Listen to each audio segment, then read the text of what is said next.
But what a lot of people fail now to comprehend is that FICO and Vantage, they're only algorithms.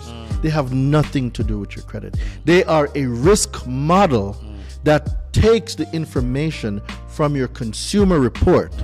Most of the stuff that you wrote, 9 times out of 10 is what most people knew about credit. Yeah. So if you can just touch on some of the things that you wrote in that book, and then now I'm going to follow up now with the consumer, with the consumer law portion of it, and show now how there's this big separation between a FICO score or a Vantage score versus what's really on the consumer report. Yes. A lot of people go to Credit Karma, right?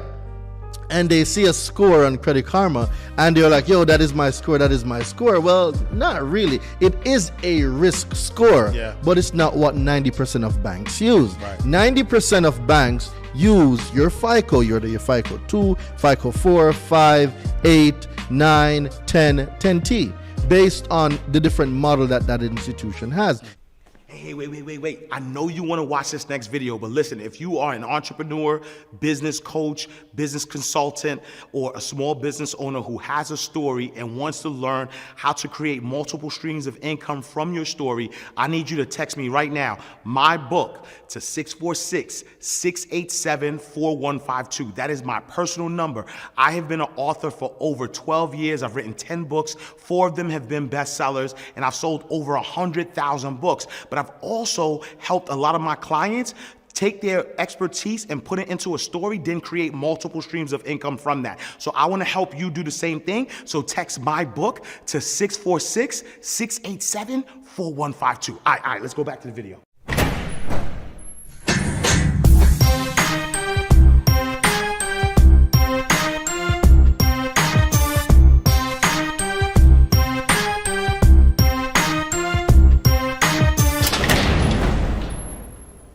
All right, so welcome to another awesome episode of Inside the Vault with Ash Cash, the greatest money mindset show on the planet.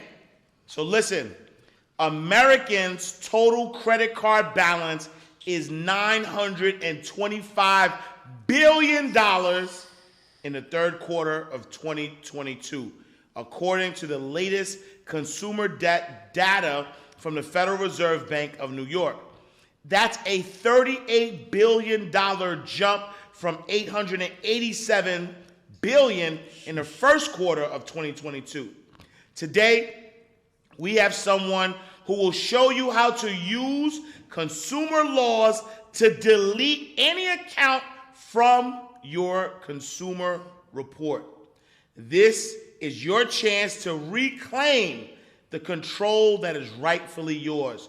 Whether you're a consumer who needs to repair your credit or a business owner who wants to learn about consumer laws, welcome Daraine Delevante in the building.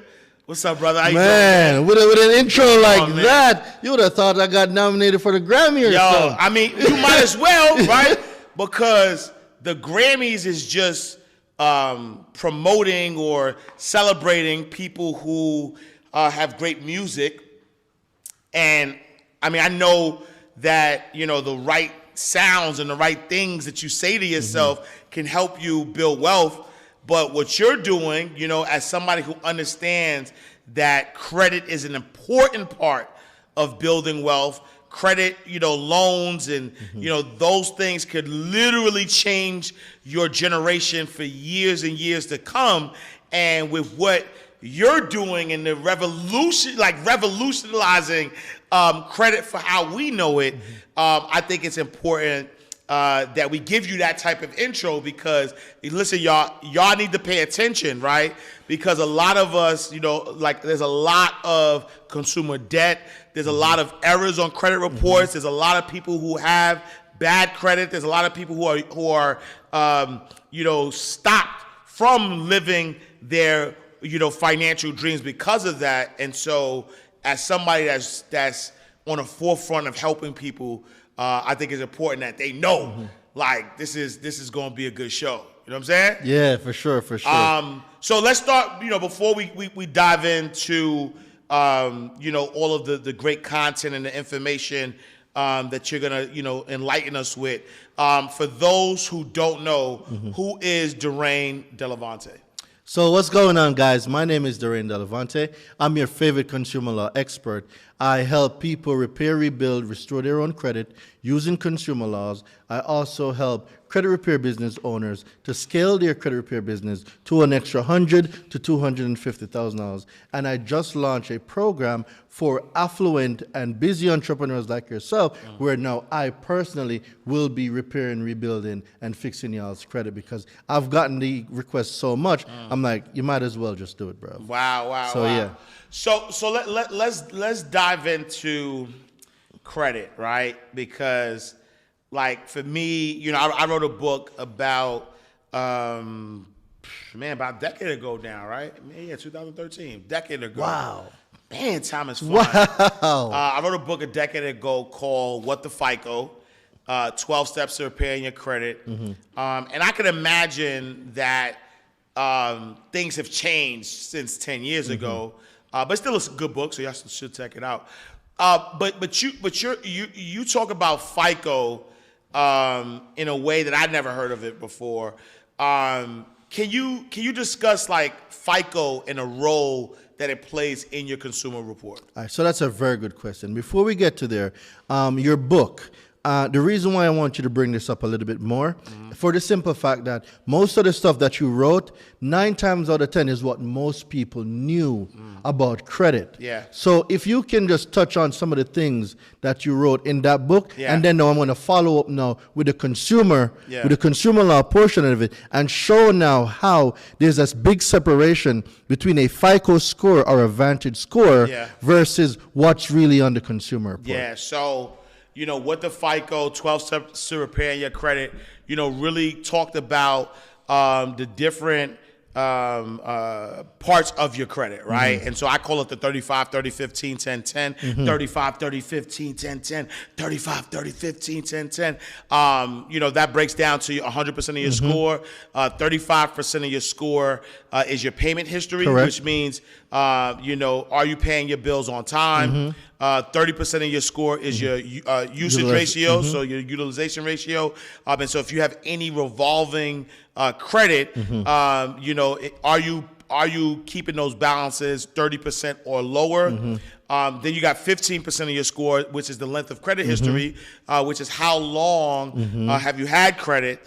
Then you have the 10%, which is any new credit that you have, and in order to keep that on par, you just don't unnecessarily apply for loans and things of that nature.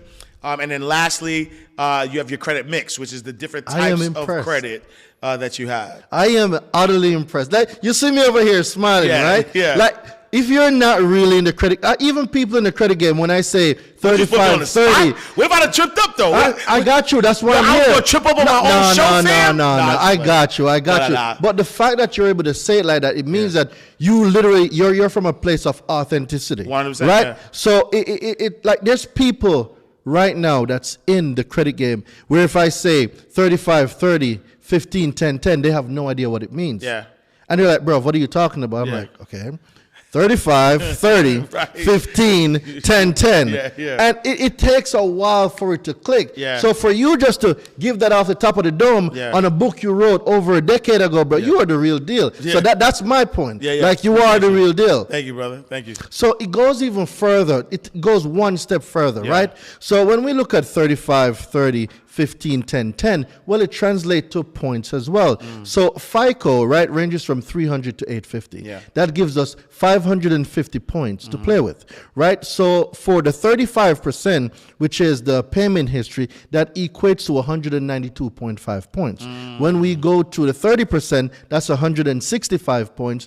When we go to the 15, it is 82.5. And then when you go to the 10 and the 10, those are now 55 points each, which total 550 points, right? So when you know now how the system itself works and what categories gives you points, it's easy to manipulate how you want those numbers to go. This is how, when I learned this is how I built the 800 credit score 3 times in 1 year. Wow. And you're going to hear a lot of people say, oh, that's not possible. You need mortgages. I got the receipts. Go to my Instagram, The Credit Hero. Look in there. You'll see the testimonials. And you'll see mine. Right? But what a lot of people fail now to comprehend is that FICO and Vantage, they're only algorithms. They have nothing to do with your credit. They are a risk model that takes the information from your consumer report. That information from your consumer report put into that algorithm spits out data. That data now becomes a risk score. So a lot of people might be saying right now, Daraine, what do you mean Vantage? What is a Vantage? What is a FICO? I've never heard of those before. Well, you know, a lot of people... a lot of people go to Credit Karma, right?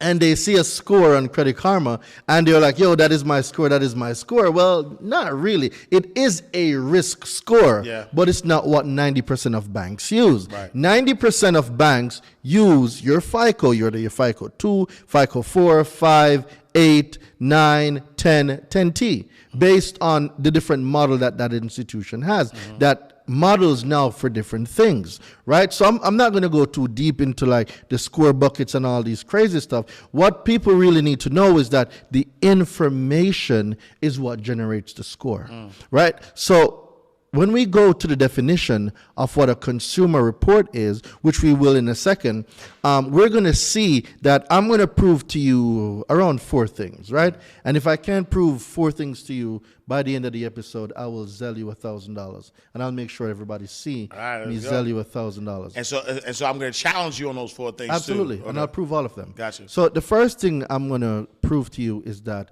a FICO score or a Vantage score does not exist on your consumer report. They're independent, right? The next thing I'm gonna prove is that late payments are illegal and utilizations are illegal. And then that's when you say illegal, you mean like it's not supposed to be. They're not supposed to be on your report. No. Do tell. Okay. All right. And then let me see if there's a bonus thing I want to give to y'all. I'll think of the bonus on Richard. But those are the 4 main points that I'm going to prove. Okay. So the first thing, and you know, I don't want people to say, Daraine, you memorize the stuff. So if you don't mind, would you pull something up for me? 15 USC. All right. So we're going to go 15 USC. Correct. 1681A. So we're going to the Fair Credit Reporting Act. And this is the law. For those of you who don't know what the FCRA is, the FCRA is the law that governs everything that gets reported to your credit. So 15 USC 1681A. It should bring you to definition rules of construct. Yes, sir. All right, scroll down to number 2 to the exclusion. All right, so number 2. It should say exclusions. It's not. Wait, hold on for a second. So we got. It's like ABC Consumer Report. So in general, 1681. Oh, exclusion. I got you right here. All right. So exclusions, except as provided in paragraph 3, the term consumer report does not include. Does not include. So if Congress says, Ash, what you're about to read, this report that I'm talking about, this is not included. What does that simply mean? It shouldn't be on there. It shouldn't be on there, right? Like, can we all agree that it's not supposed to be there? Yeah. All right, please continue.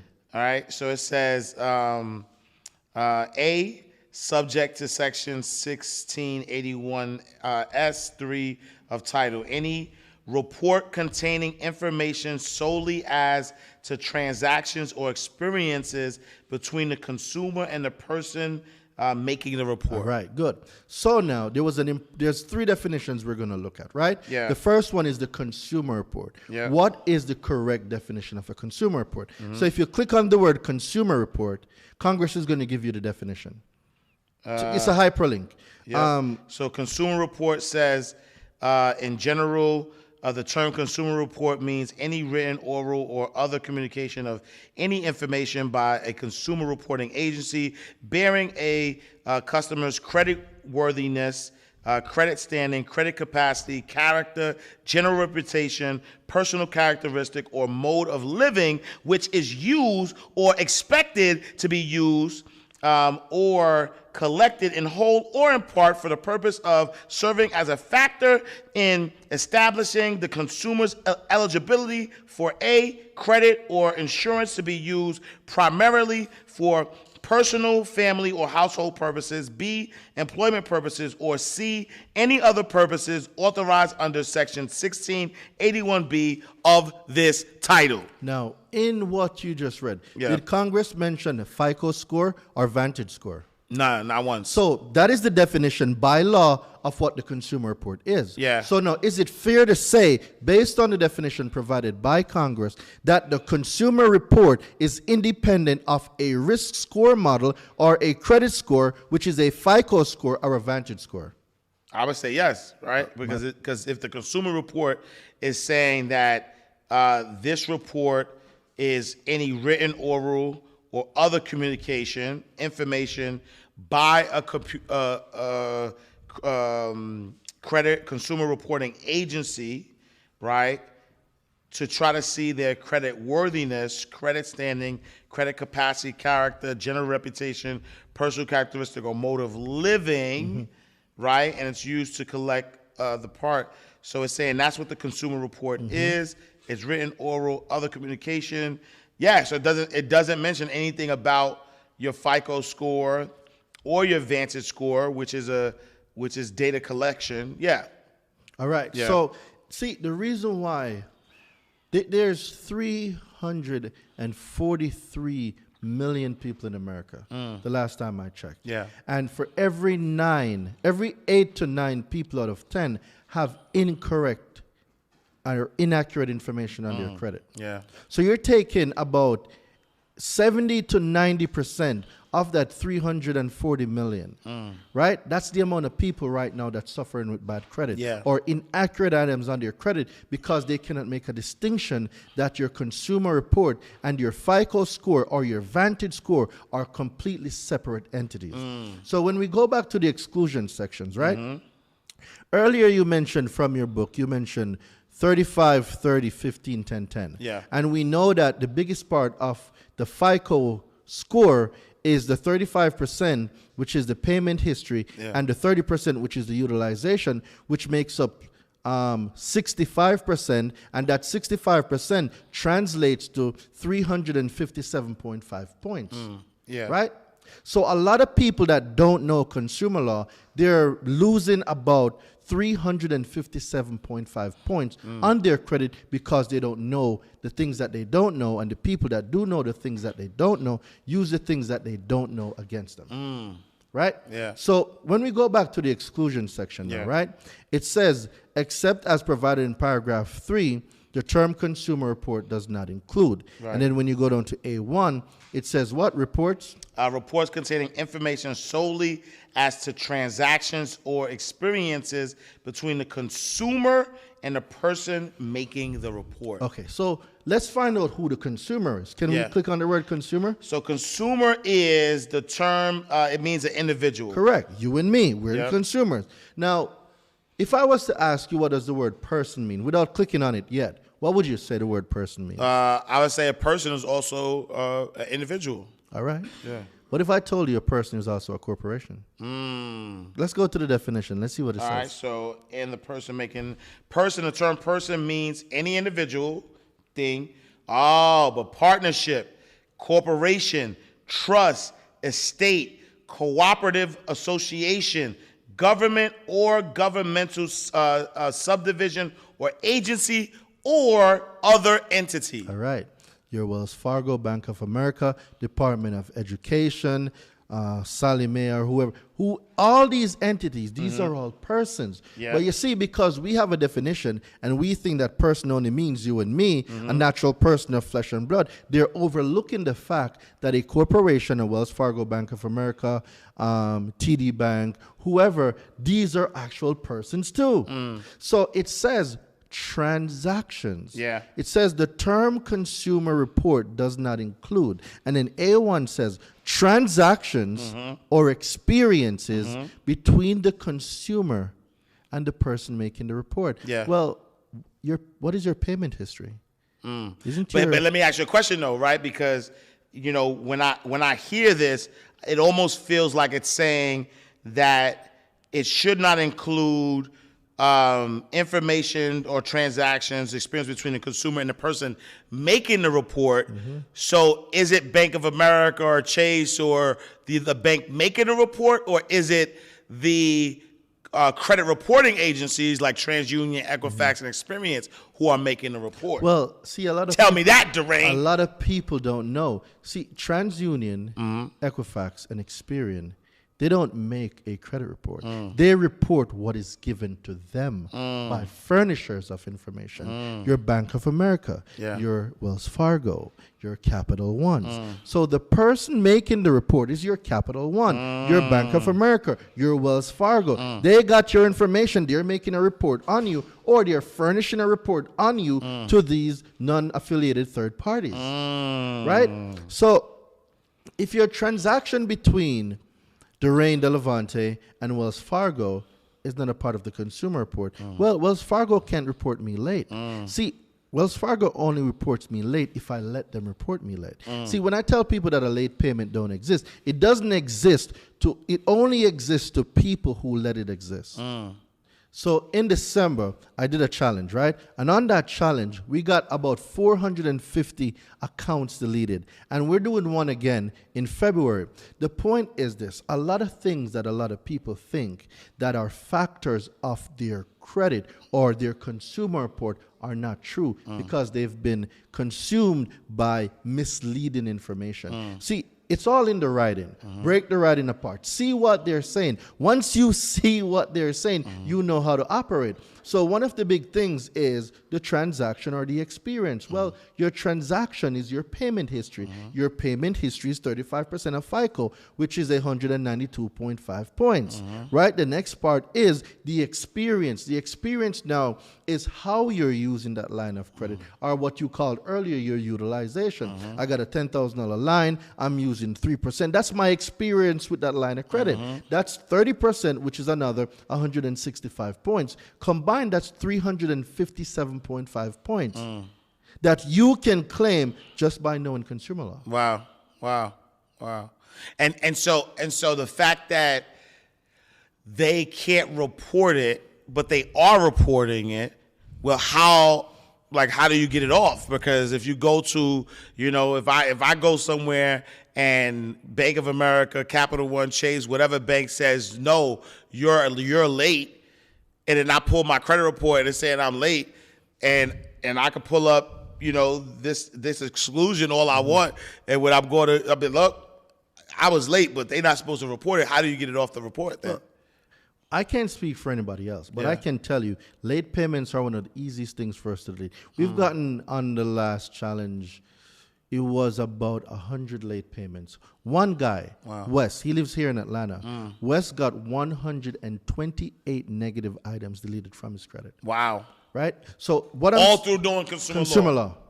See, when you use consumer law, this is the law Congress put in place. This isn't something Daraine made up. This isn't something Ash made up. This is something that is in law. It's called the Fair Credit Reporting Act. Anybody can look it up, right? And when you go there, the law is very clear.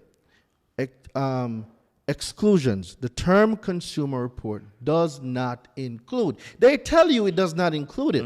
So if you let a corporation like Wells Fargo, Bank of America, and these companies report you as late, that's because you want them reporting you as late. See, when you know better, you do better.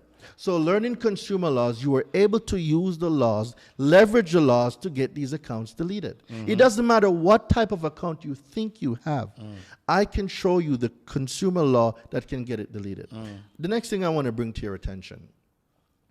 Do you believe that banks, firms, or any other institution can report whatever they want on a person's consumer report? No.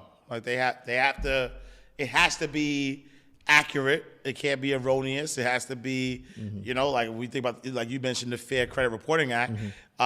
It has to be reported in a fair way, in an honest way. If there's any mistakes, it has to be removed. So what if I told you that in order for any of these firms to report anything, they must get permission from the consumer, and in this permission, 3 disclosures must be provided to the consumer that the consumer must get before any of these information can get reported. Have you ever heard? But don't you give them permission when you take out the loan or whatever, like sign that paperwork?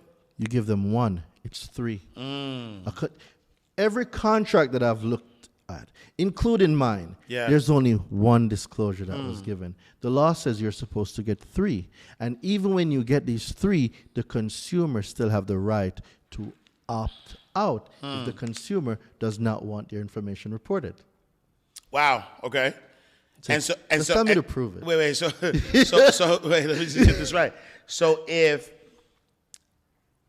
something is late and the bank or whoever you took the money from reports it, they're reporting it illegally, you're saying? Correct. Okay. Well, we just read it. Yeah. I didn't make it up. It's in their laws. Yeah.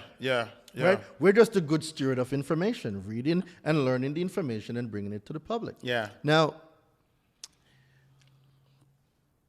is there an account on your credit right now that you don't want on there?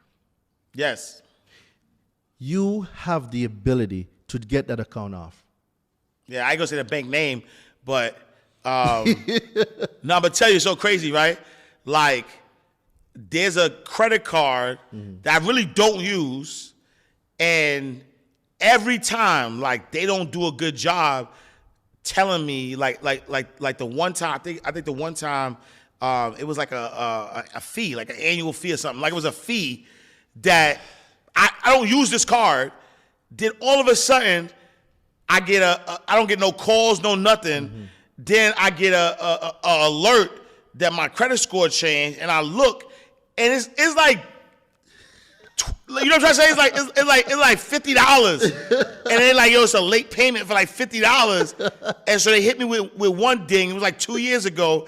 Then they hit me with, I'm like, yo, I got 2 late reports. Me, ass cash. I got 2 late payments on my credit report on this one bum card that I don't even use. And the only reason I'm not closing it, I didn't close it is because I had it for a long time. The age, you want to preserve. Right, I need my 15%. And how many points is that? You said 15% is. So 15% is 82.5. I need my 82.5 points. That's the only reason I didn't close it.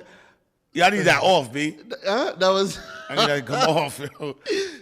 Like, do you think you're the only one that's suffering from this? Oh no, I can guarantee there's other people. And you're I'd like to think you're financially savvy and very financially responsible. Yeah. But you see, because you don't know the things that you don't know, the people that do know the things you don't know use the things that you don't know against you because you just don't know it. Yeah. Right? So how do I get it off, though? So first of all, the late payment letter. Yeah. Right? The late payment letter, I have the late payment letter. Yep. So what I'm going to do for you is I'm going to get that situated, and we're going to send that off, right? Yo, listen, insiders, we're going to do a new series called Behind the Vault. So even after this episode, we're going to talk. If he capping, if he don't take my 2 off, I'm going to let y'all know. But come on. So I'll get that done on the challenge. Dope. So I'll do that. Dope. Now, the next thing is this. Remember the 3 disclosures that I told you about? Yeah. All right. I want to show it to you for yourself. Yep. The first thing, before we even get there, did you know that banks and institutions are supposed to protect your information and not give your information to nobody? Oh, 100%. I was a banker, which, yeah, absolutely. All right. So 15 USC 6801. So 15 USC. You said 6801. All right. There we go. Protection of non-public personal information. And so privacy obligation, it is the policy of the Congress that each financial institution has an affirmative and continuing obligation to respect the privacy of its customers and to protect the security and confidentiality of those customers' non-public personal information. Confidentiality. Yeah. What does confidentiality mean? That means like private. That means Private. Yeah. So the information that you give to your institutions, your banks, this is private information. Yeah. See, banks, when you call, they'll say, "Oh, we have a right to report it." No, you don't. Yeah. I've heard this many times. Oh, we can report your information. The law gives us permission to report your information to the credit bureaus. First of all, credit bureaus don't exist. That's number one. Yeah. There's no such thing as a credit bureau. And then number two, no, you don't. That law says you have a ongoing obligation to protect my personal information. It is confidential, and you cannot give access to anyone my information if I didn't give you permission to do it. But you see, we've been given the script backwards, saying that, oh, we can report anything we want. That is a lie. It is a bold-faced lie. And like people, you have to wake up. You have to read. Like, it is important that we learn this stuff, because right now, the same way you got hit with those too late payments, those too late payments shouldn't even be there from the jump. Because what? Under the exclusion section, your transactions and your experiences between the consumer, you, and the person, whoever bank that is, making the report is excluded from your consumer report. But not until you exercise these consumer rights, then I'm like, all right, you know what? Let's move away from this one. We got a live one here, guys. Yeah. He know the law. You know the law, but when you don't, they just take you for anybody advantage. else. Wow. Right? So now let's move over to the next section, right? 15 USC 6802. And this, oh my God, this section is how you get anything deleted. All right, let's see. Hey, yo, Daraine K with the smoke. 6802. And then we got the obligations with respect to disclosures of personal information. Right? And so notice requirements, except as otherwise provided in this subchapter, a financial institution may not directly or through any affiliate disclose non-affiliated third party to a non-affiliated third party any non-public information unless look, there we go, unless such financial institutions provides or has provided to the consumer, which is probably you and I, a notice that complies with section 6803 of this title. So now let's go down to the opt-out, B. Opt-out. In general, a financial institution may not disclose non-public personal information to a non-affiliated third party unless such financial institution clearly and conspicuously discloses to consumer in writing or in electronic form or other form permitted by regulations prescribed under section 6804 of this title that such information may be disclosed to such third party. That part right there is 90% of people only get that part. But there's three parts to it. Yeah. There's A, there's B, and there's C. All right. And then B says the consumer is given opportunity before the time that such information is initially disclosed to direct that such information not be disclosed to such third party. And then C? And then C, the consumer is given an explanation of how the consumer can exercise that non-disclosure option. All right, so let me break that down. A says, before you report my information, you have to tell me. Right? B says, okay, before you report the information, you have to tell me, and I'm going to give you a yes or a no. And then C says, if I say no, you now have to tell me what I need to do to ensure that you don't report this information. Read it again now.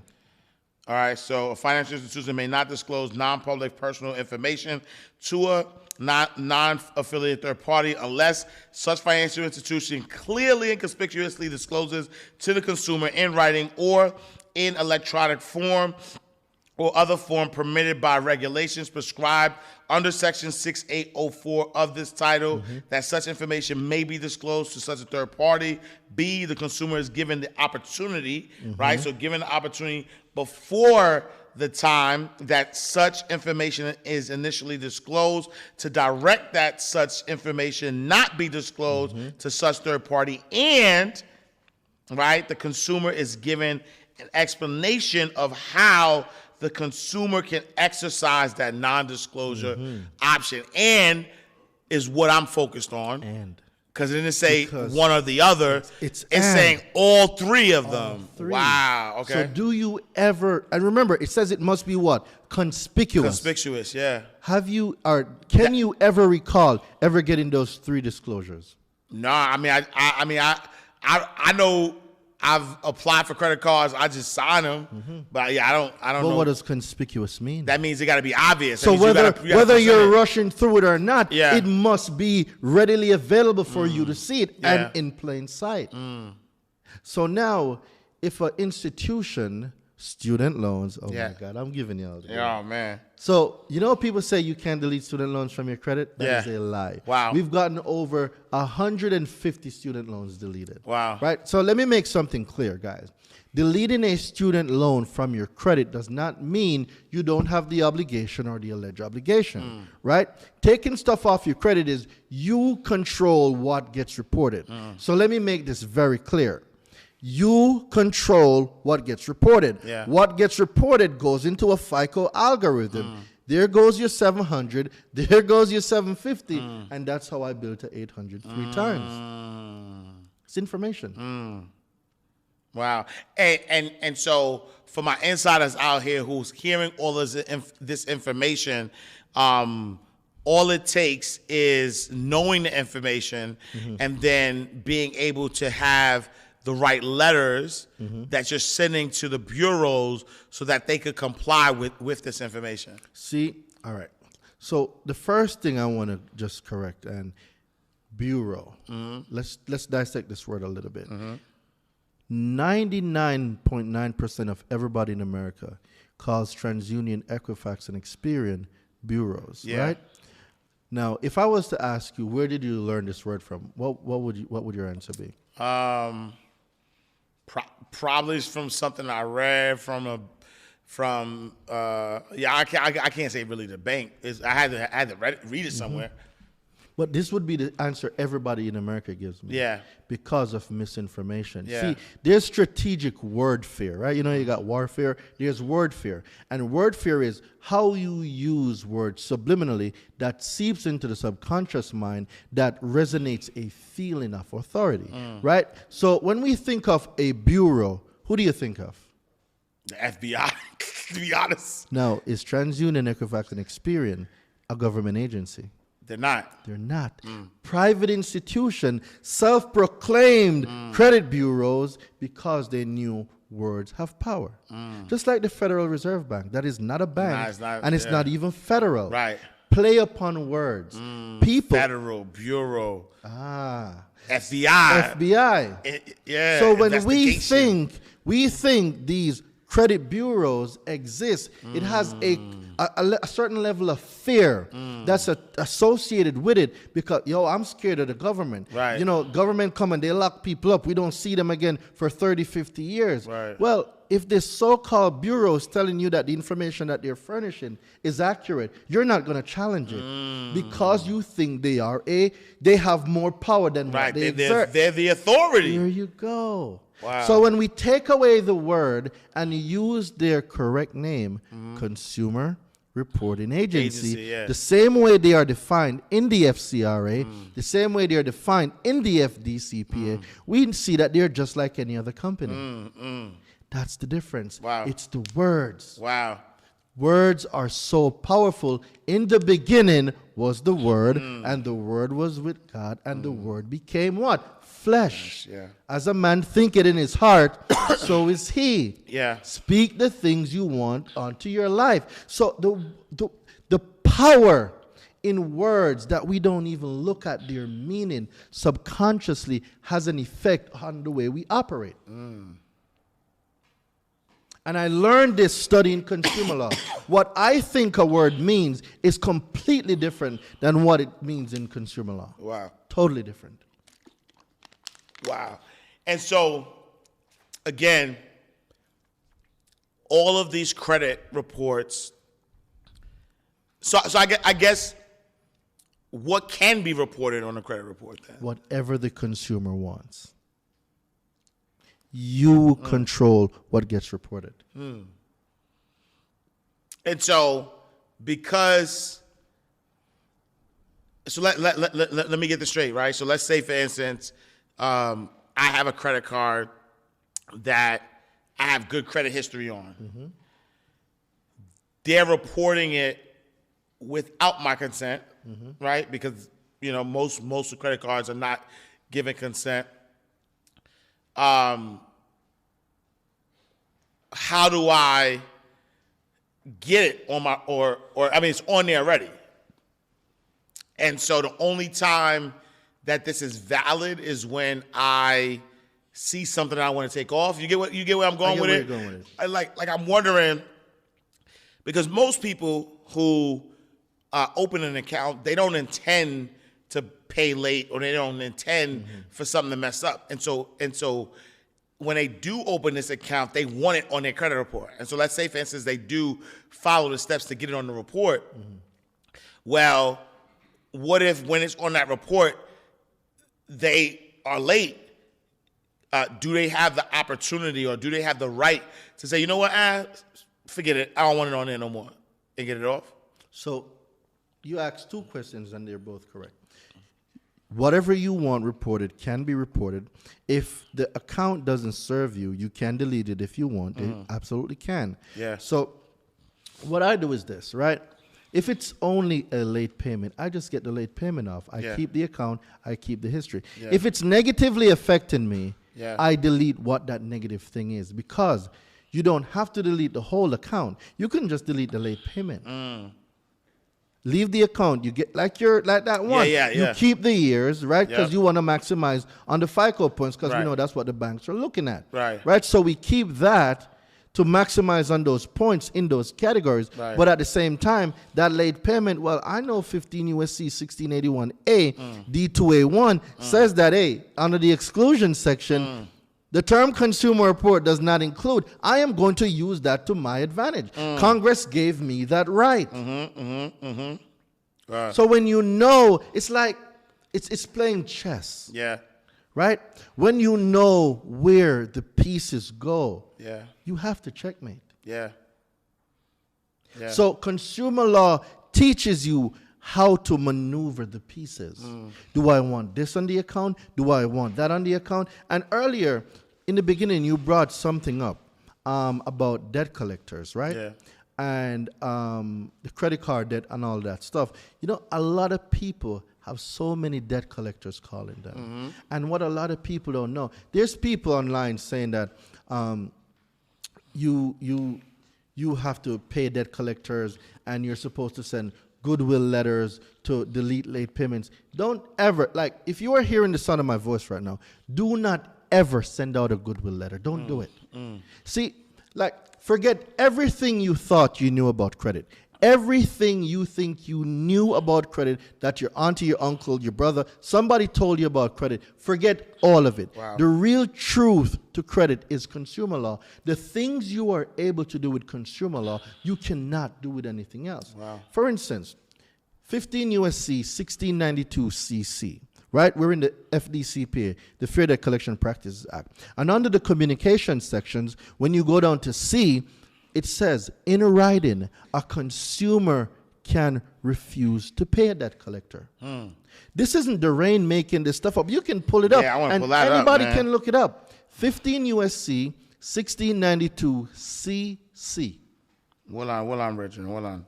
Oh, sac passe.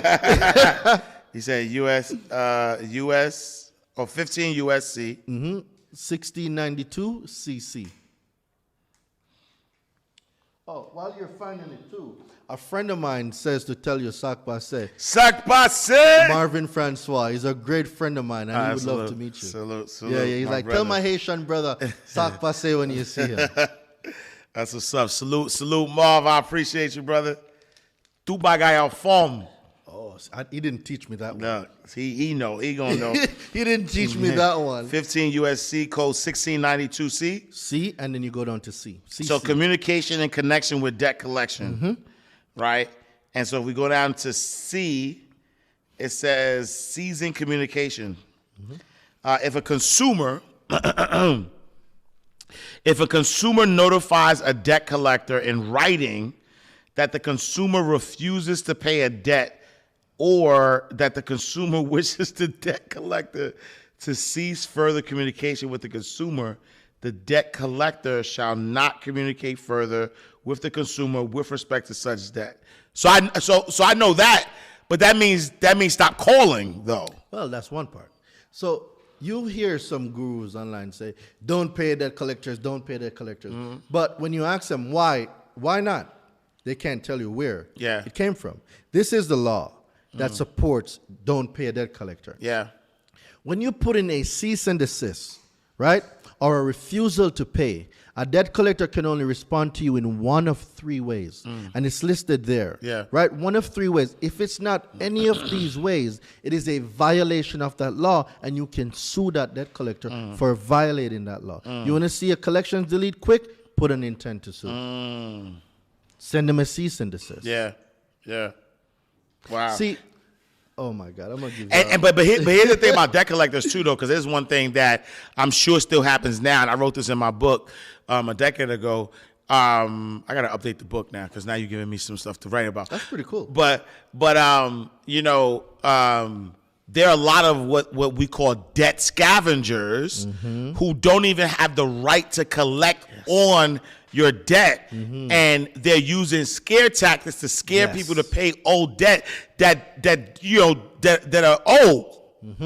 So there's things called statute of limitations. Exactly. That, right? Yeah. There's things called resetting the cycle or starting the time over again. Yeah. Right? There's things called time bar debt. Yeah. There's How do you restart the cycle? So they could do it before, but there's a new law now for debt collection, right?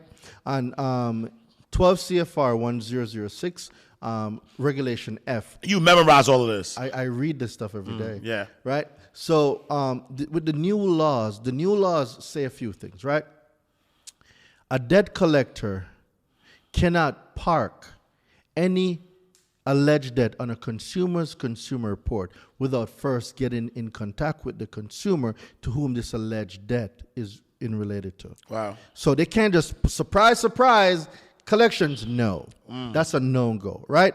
The second thing is that within the time, right, so there's a 14-day period. If a debt collector sends out a notice for debt validation or something of that nature, and the consumer does not challenge the debt within that given time. Have you ever heard people say your silence is acquiescence? So in that, Congress gives them a 14-day period where if they send out a letter and you don't respond to that letter, they can assume the debt to be valid. Assuming that is valid doesn't mean that it's valid. Means you can send out your cease and desist and do what you need to do after they put it on there. But why let it get there? You can hit them with a refusal to pay, right? A volunteer non-fit injure. You can use, let me explain that. So to a willing person, it is not a wrong. So this is a maxim of law. Volunteer non-fit injure. And what this simply means is if you know that you bought a pool of bad debt, you knowingly and willingly put yourself in harm's way to buy this pool of debt. You can't cry damages when someone refused to pay you. So the law, it's like me being a boxer and I got hit, right? And then I'm going to sue the person that hit me because I got hit. Right. Bro, you signed up to be a boxer. It's a part of, you about to get hit. Yeah. So if these hands aren't good, bro, stay out the ring. Right? So to a willing person, it is not a wrong. See, consumers don't know. And debt collectors know consumers don't know. They don't know volunteer non-fit injure. And that maxim stands true. So when you use these inside your debt collection letters, these are the fastest ways. Like if debt collectors are calling you, I send out any of my letters. I I don't like making promises. Yeah. Right? Because, legally we can't make any promises. Right. But from the results I've seen with all my students, with everybody that's used my letters, debt collectors, I got one student. Shout out to my guy, Edwin. Edwin, I call him the collection killer. Edwin has gotten over 500 collection account deleted. When in the letters, they know who knows what. And a lot of people don't know that if they go to the Federal Trade Commission, which is another government website, and they look up banned, B-A-N-N-E-D, banned debt collectors, some of these fly-by-night debt collectors are debt buyers. They'll pop up on the list. All you got to do is let them know you know who they are. Bro, you're on the banned list. What are you doing calling me right now? A lot of people don't know these resources are out there. Right. Wow. But then they get swindled into these these scammers, bro. Wow. They get swindled into these fly-by-night companies. Wow. And they paid, and then they come to me and saying, Daraine, I just paid this debt collector. Well, you already paid them, bro. Yeah. And so, I mean, this is like, I'm gonna have to rewatch this, right? Because I want to go back to some of the laws. I got to do my studying now to kind of figure this thing out. But you also mentioned that earlier in the show that you use the information that you learned from consumer law to also help others like credit repair agencies sort of like scale their business. Talk about that a little bit. So I train other credit repair business owners, right? Because, shout out to our mentor. I've developed a new skill and that I've used in my business. So over the course of a year, we literally scaled from 0 to 1.5 million, right? Based on the teaching and guidance of a coach. And, you'll hear a lot of old gurus out there, I'm not going to call no names, telling you that debt is bad and you're supposed to join the 40-40 club where you work for 40 years, 40 hours on 40% of your income, and that's not adjusted for inflation, and do all of this crazy stuff where you can get a mentor, cut that time down in half, reach your financial goals, because it is so easier to make a lot of money in a short period of time than it is to make a little bit of money over a long period of time. I try to tell them all the time. Yo, drop the word fast in the chat. Yo, I know y'all in the chat, y'all. It makes no sense for me to wait 40 years to make $1 million when I have coaches and friends that's doing it in a day. I've seen where our coach did 3.5 in 27 minutes. $3.5 million. In 27 minutes. Like, we got the code wrong. All right. I deployed, right, in 2020. I made about $85,000. Deployed to Kuwait. I'm in the military. Okay. Right? So thank you for your service. I appreciate it. Thank you for your support. Right? And when I deployed, the whole year, I read 140 books. I was averaging between 6 to 10 books a month. Wow. Right? And this is one of the pivotal moments that changed the way I think. Wow. Right? So my whole deployment, I made around 85,000. A whole year, gone. Right? Then I came back home, paid a mentor to teach me how to do it faster. My first month after paying that mentor, I made $97,000. Wow. That's when I knew the math was wrong. In 1 month? 1 month. Wow. 1 month after the training, I made $97,000. Wow. That's when I knew the math was wrong. Right. And then every month after that, I'm averaging between $100,000 to $120,000 a month. Wow. We had the math wrong because we weren't doing math. Right? And I have something very, very special too for your audience, right? Because I'm going to give them something that's going to change their consumer report, right? I call it the Vault's Credit Special, right? So for everybody that watched the interview till now, I'm going to make you an offer, right? But this offer comes with a free ticket to my challenge. Wow. Right? Because what you're doing is you're changing the dynamic for the culture. And I want to get the information out there to as many people as I can. So for everybody that takes the Vault Credit Special, they will get a free general admission ticket to my challenge. Right? If it's not for platforms like this, with kings like you, where we're able to bring this. having the information from me, okay, great. I built an 800 3 times. But, okay, how do you impact other people to do the same? Yeah. And this is when I figured out the math was wrong when they were telling me that, oh, you should, ride out your career doing this. And then when you're finished now, set up for retirement in your TSP and your 401k and all that great stuff. Well, the other day, I'm sure I saw it on the news. You might have seen it, where we are in a default with the national debt, and they were talking about freezing pension plans for postal workers and other government workers. Isn't this the same pension they told me to save towards and retire from? How are you going to freeze my pension? Because somebody else can't pay their bills. Right? Yeah. But do you think the country? Do you think a debt collector is gonna? Right. You think a debt collector is gonna buy that one and then call to collect? Right. And then call to collect on it. These are the things we got to think about. So, if we know that we need to operate with integrity and we know that we need to use laws, this isn't laws that's hidden. You don't need a passcode to access the FCRA. Yeah. You don't need some secret handshake to get into the FDCPA. This is all law that every single person can read. Yeah. See, one of the greatest things that a lot of us fail to do, and I was guilty of this earlier on, and this is why when I got my first car, it was a Nissan Altima, right? 2007, 75,000 miles, 18.9% interest rate. Wow. Yes, I didn't know anything about credit. Yes. I was a victim of subprime lending. Man. Yep. He said it was a Nissan. Nissan Altima, Man. first car, 2013. Man. See, if I had read your book, facts. If I had read your book at that time, maybe that would have never happened to me. Facts. Yeah. But I didn't know anything about credit. I wanted a car so bad. I was averaging 6 overtime per pay period because the payment for the car was like $575, and then I was a new driver, so my insurance was another $400. I was paying almost $900 a month. For Nissan? Hey, no disrespect to anybody out here who's paying $900 for a Nissan, because I know how it could be, but I didn't know nothing about credit. And what really got me upset after that, which pushed me to learning consumer law, my friend Kevin, shout out to Kevin. I called Kevin to be a co-signer.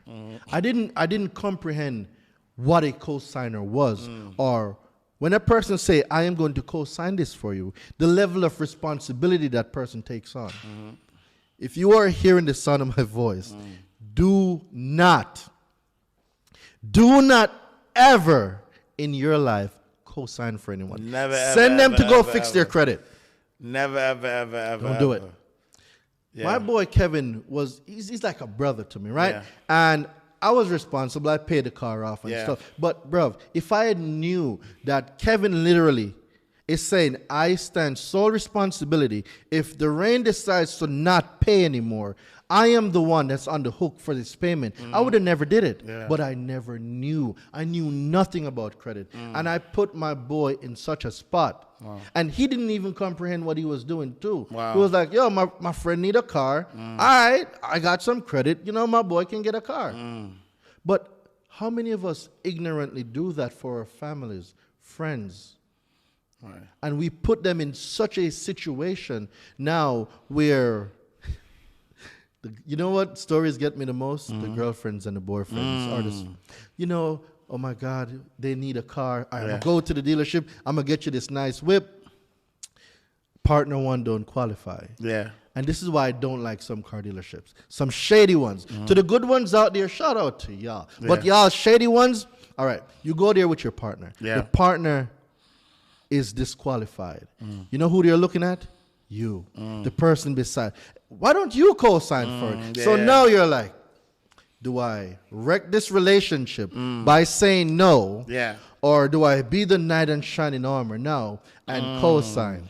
But then 5 months later, that person became an ex. They're an ex out of your life, but that account is still present. And that person. But sometimes they become your husband or wife. But it's very rare. My wife is giggling because that was literally our situation. It's She very co-signed the first time. You guys are one of the lucky ones. Yeah. But that doesn't 20 years later, baby. Ooh, drop some fire. Look, 20 years later, baby, and I paid it back with interest. Drop some fire in the chat. So ladies out there, co-sign. No, I'm just joking. Co-sign for the right man. If he got potential, no, I'm just playing. If he hard working, but she's one of the lucky ones. If he got his head on strong, salute him, queen. She one of the lucky ones. She's one of the lucky ones. Queen. See, there's a thing called Acres of Diamond. I'm not sure if you've ever heard the story before. I have, yeah. Yeah. She knew what she was looking at. Yeah. See, a lot of people don't know what they're looking. See, people don't know what diamond looks like in its rough form. They only That's see. true. She did know though, because she saw her diamond. I walked through and she like she told me the story later. I walked through and she was like, "Oh, I'm gonna marry him." Yo, she already was decided. She didn't probably really acting like she said that boyfriend. Yeah. She did something for her. She already knew that. Oh, because she recognized what an unshaped diamond looked like, so she knew all she needed to do was polish him up, baby. That's what's up. Yeah, right. Okay, but a lot of us, they're not able to see that, and then they co-sign. That person became an ex. You're left with the account. Shut your credit up. They got the car with your new boo thing in there. Now, what a lot of people don't know is that even co-signed accounts can also get deleted. Oh my God. Wow. Yo, we need like a whole webinar for wow. that. Yo, I'm telling you, brother. Hey, y'all need to join. So look, you say you got something special for my insiders, right? How can they tap into that? All right. So I just got a new text number. So let me pull it up because I don't want to butcher this number. Yep. Right. So I got a new text number. And I made a very, very special offer just for you, Ash. So the number is this. It's Vault, right? Because, I love inside the vault. You know what I mean? Right? So they text the word Vault to VAULT. Let's go. Right? Text the word Vault to 917-993-5238. And what this is, it's the Vault Credit Special, right? I'm giving them 3 ebooks. Yeah. And I'm also giving them a course for only $97. The thing about this offer now is this. Everybody that takes the offer gets a free general admission ticket to my challenge. Dope. Because I want to give your platform as much value as I can. Nice. And having someone get the results, and they're going to come back here and say, Ash, the interview you did with the Credit Hero, I was able to get this deleted. Facts. Hey, yo, listen, in the chat, y'all, I need y'all to take him up on that offer.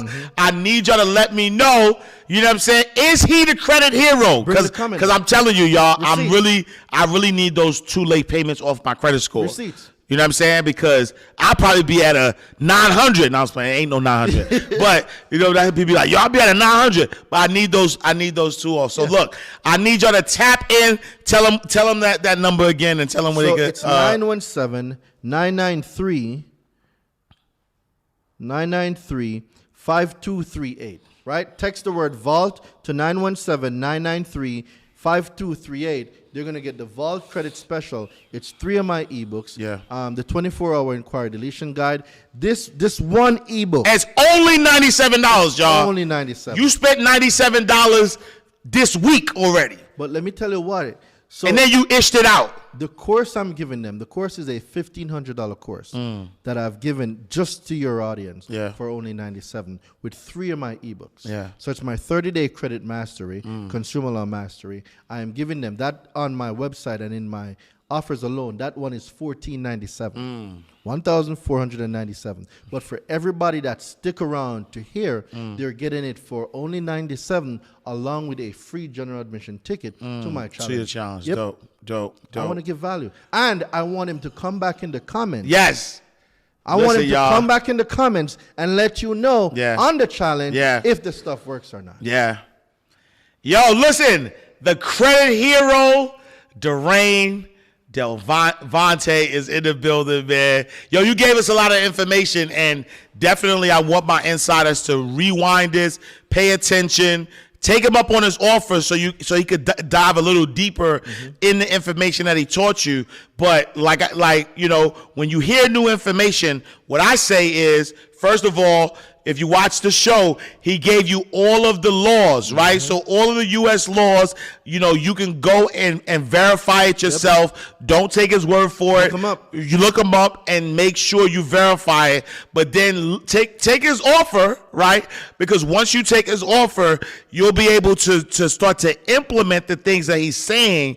And again, I know the power of credit, how credit can help you build wealth, and that is what we're doing here. We want you to build wealth. We want you to access other people's money so you could invest in income producing assets and get to that next level of financial freedom. If people wanted to connect with you, where can they find you? Definitely. So they can visit my website, DaraineDelevante.com.